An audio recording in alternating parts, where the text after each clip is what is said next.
Hi guys, ഇതാണ് തടിയൻ കായ്. കറി വെക്കാൻ അരിഞ്ഞു വെച്ചിരിക്കുകയാണ്.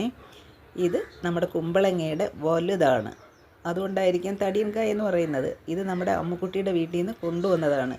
കുറേ ദിവസമായി കൊണ്ടുവന്നിട്ട് ഇന്നെങ്കിലും കറി വയ്ക്കാമെന്ന് കരുതി.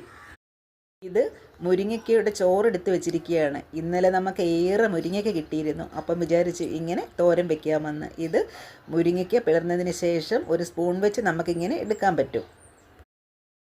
പിന്നെ മീൻ കിട്ടിയതിന്ന് പൊന്നാരനാണ്, വെട്ടി വെച്ചിരിക്കുകയാണ്. അത് കറി വെക്കണം. അങ്ങനെ മുരിങ്ങയ്ക്ക തോരൻ ഇതാ റെഡിയായിക്കൊണ്ടിരിക്കുന്നു. തടിയൻകായ് കറിയും അങ്ങനെ റെഡിയായി. പൊന്നാരൻ കറിയും റെഡിയായിട്ടുണ്ട്. മീൻ മുളകിട്ടാണ് വെച്ചത്. നമ്മളൊക്കെ ഈ മീനിനെ പൊന്നാരൻ എന്നാണ് പറയാറുള്ളത്. ചില സ്ഥലങ്ങളിലൊക്കെ ഇതിനെ ചെങ്കലവ എന്നും കിളിമീനെന്നും മഞ്ഞക്കോര എന്നുമൊക്കെ പറയാറുണ്ട്. അങ്ങനെ കറിയൊക്കെ റെഡിയായിട്ടുണ്ട്. ഇനി ഞാൻ ഊണ് കഴിക്കാൻ പോവുകയാണ്. അങ്ങനെ ചോറും കുമ്പളങ്ങ കറിയും മുരിങ്ങയ്ക്ക തോരനും മീൻകറിയും ഒക്കെ കൂട്ടി ഞാൻ ഊണ് കഴിക്കട്ടെ.